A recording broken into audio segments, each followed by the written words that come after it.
pag-uusapan natin mga kababayan, etong Budol Kings, DDS sa Shopee versus DDS sa reality. Kasi nga naman kung titingnan nyo mga kababayan, ano ba yung sabi ni Bato de la Rosa nung una? Hindi ako natatakot, bring it on. Ibig sabihin, dapat anuhin na.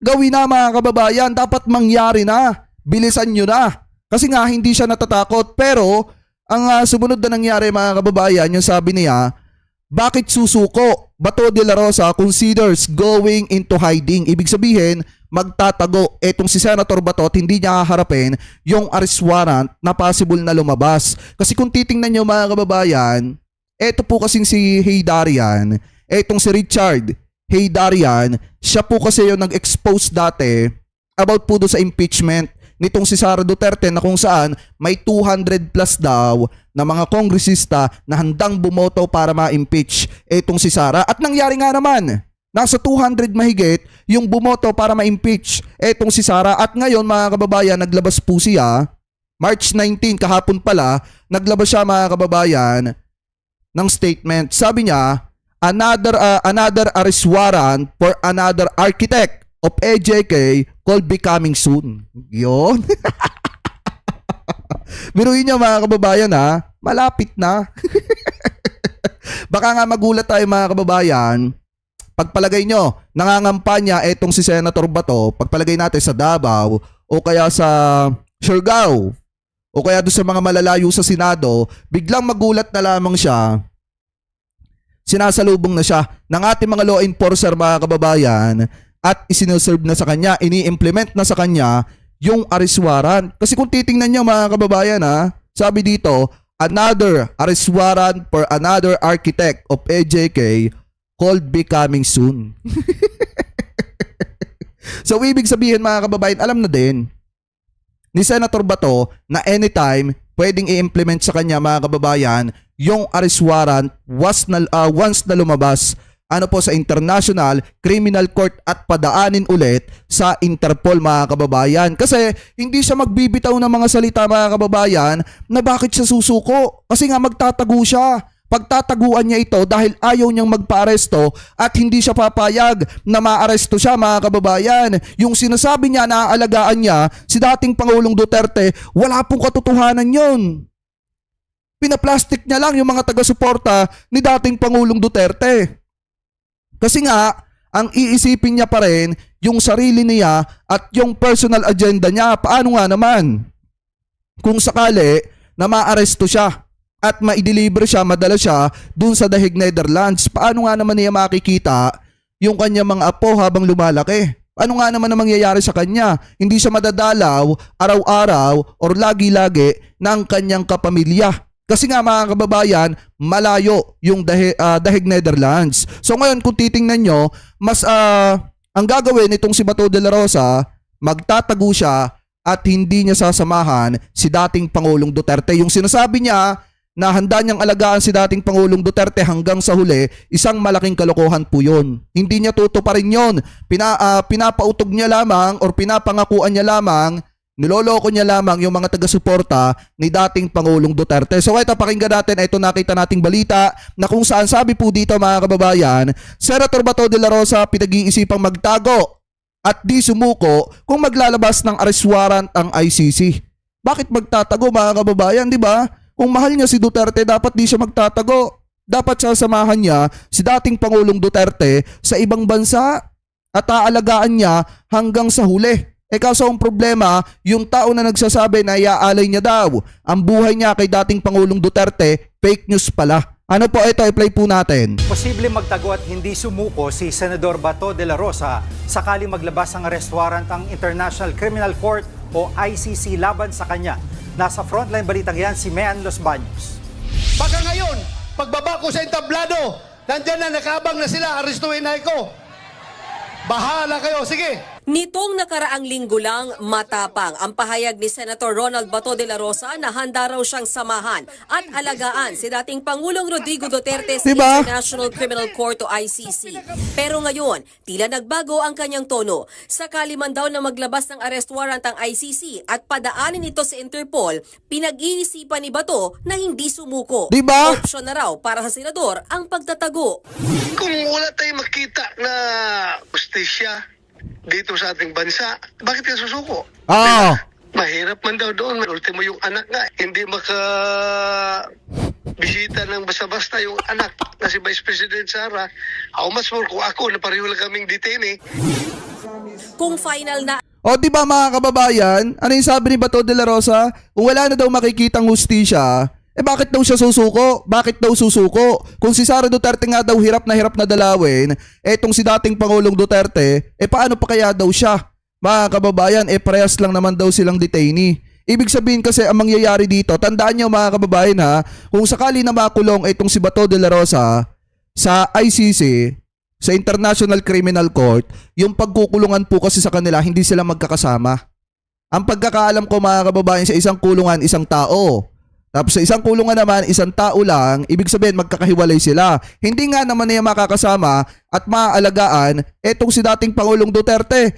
Kasi unang-una mga kababayan, pag si Bato de la Rosa napatunayang guilty, doon po sa International Criminal Court, mabubulok na po siya doon ng 30 years. Ganun katagal mga kababayan. Ilang taon na ba ngayon etong si Senator Bato? Diba? Kaya yun siguro ang kinakatakot niya, kaya ayaw niya magpa-aresto at hindi po siya susuko. Ano pa, ipagpatuloy pa natin? ang desisyon ni De La Rosa na hindi magpa-aresto sa ICC, kabilang daw sa pinag-aaralan niya ang pananatili sa Senado ng matagal na panahon. Hindi naman daw siya siguro basta-basta palalayasin ni Senate President Chis Escudero doon. Pag nandiyan ako sa wala naman siya magawa. Nauna nang sinabi ni Senate President Escudero na base sa institutional courtesy at tradisyon na pinapatupad ng Senado, hindi pwedeng Sabi ni Piel de los Santos, doon sa mga taga-suporta ni dating Pangulong Duterte, kayo naman, pinangakuan na nga kayo, gusto nyo tuparin pa ni Bato. Kaya nga, di ba? Alam nyo, masakit na katotohanan yan. Yung mga tao na nagsasabi, sabi ko nga po sa inyo mga kababayan, dapat matakot si dating Pangulong Duterte doon sa mga tao na nagsasabi na handa siyang ipaglaban sa huli. Kasi yung mga taong nagsasabi noon, hindi naman talaga siya sasamahan sa huli ng mga yan. Yun ay pakitang gilas lamang po nila sa publiko para makuha ang simpatsya ng mga taga-suporta ni dating Pangulong Duterte. Tingnan nyo naman, si Philip Salvador, ano yung sabi niya? Handa kong ialay sa iyo ang buhay ko.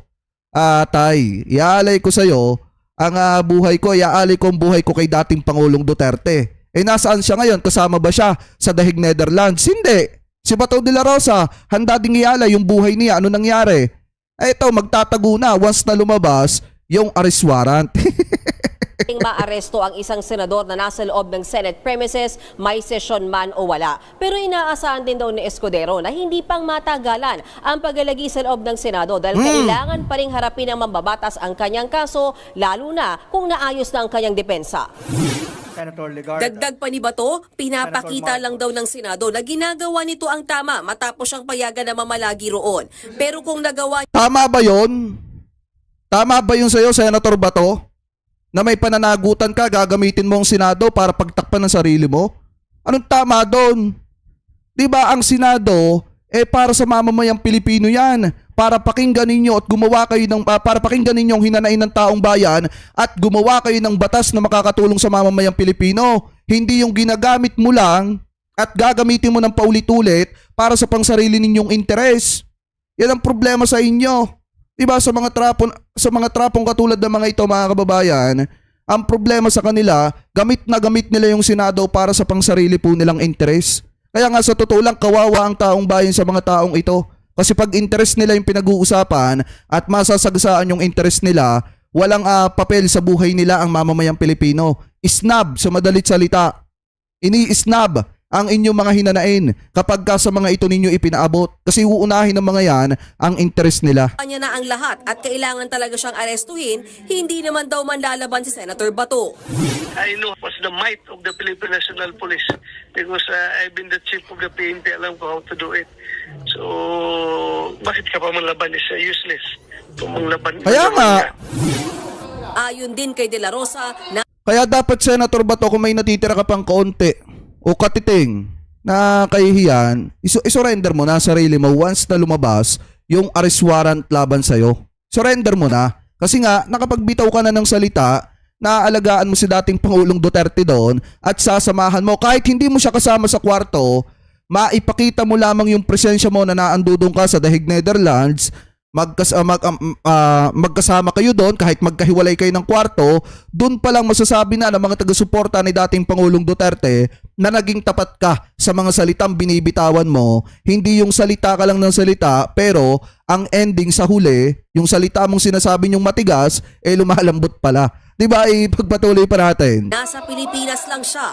Tuloy rin daw ang pangampanya niya bilang re-electionist. Dahil nga raw sa mga nangyari, sa tingin niya, lumalakas pa raw ang suporta sa kanya. Tungkol naman sa mga umuugong na usapang may nagtaksil sa mga kaalyado ni Duterte kaya siya naaresto, narinig na raw ito ni Bato pero hindi niya raw alam kung sino.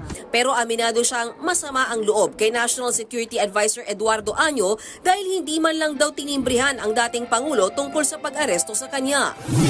pero out of courtesy lang sana on the part of Secretary Anyo, sana kumontak naman lang siya doon sa mga staff lang doon ni President Duterte na kasama na pakisabi lang dyan na arestuin namin siya pag-uwi niya.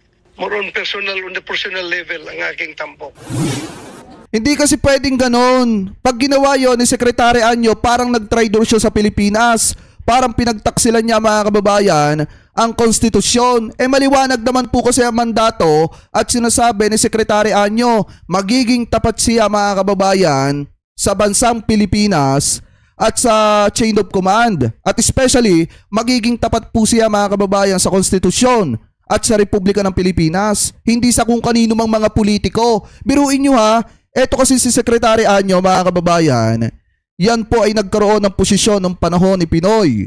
And then, nung panahon ni Duterte, nagkaroon din ng posisyon etong si Secretary Anyo. And then, nung panahon ni PBBM, binigyan din po siya ng posisyon sa ating gobyerno. So ngayon, mga kababayan, kung makikita nyo, hindi naman siguro kukuhanin yan ni Pinoy, mga kababayan, kung hindi magaling magtrabaho at kung hindi tapat sa Pilipinas. Ganon din naman. Hindi din kukunin yan ni Duterte, mga kababayan, kung hindi rin magaling magtrabaho at talagang may dedikasyon sa kanyang trabaho. Ganon din naman sa gobyerno ni PBBM. Kaya nga maliwanag yung mandato Hindi lang maintindihan kasi mga kababayan ng mga taga-suporta ni dating Pangulong Duterte na ang mandatong laging binibitawan ni Secretary Anyo ay magiging tapat siya sa konstitusyon at sa Republika ng Pilipinas. Especially, inirerespeto niya ng malaki yung change of command. Mga kababayan, ibig sabihin, nire-respeto niya ang presidente na nakaupo.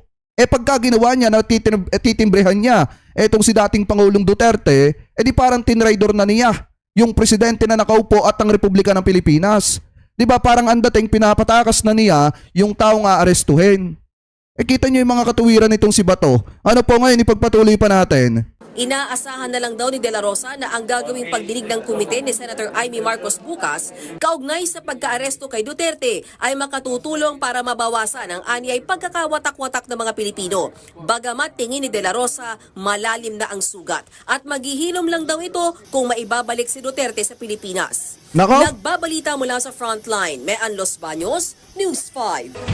Malabo na, Senator Bato, yung pinapangarap mo. Kasi si dating Pangulong Duterte, malabo nang mapabalik ng Pilipinas. Mismong si Bongo na nga nagsabi, kahit mag-hearing pa sila ng paulit-ulit dyan, kahit maraming beses ang gawing hearing ni Senator Amy, wala na, useless na mga kababayan kasi hindi na maibabalik si dating Pangulong Duterte dito sa ating bansa. Biruin nyo, nakikiusap na nga etong si Bongo, sa ating gobyerno, na baka kung gaano daw kabilis na dinala doon si dating Pangulong Duterte, baka maibabalik daw ng ganun ding kabilis dito po sa ating bansa. Kaya nga kung tutuusin mga kababayan, wala na magagawa. Wala na silang magagawa. Wala na magagawa etong mga hearing-hearing na ito ni Amy Marcos. Kung ano man yung lumabas doon, kung ano man yung mapatunayan nila doon, wala nang bisa yon. Kasi si Duterte, nasa The Hague, Netherlands na sa Setyembre, lilitisin na sa kanyang kaso.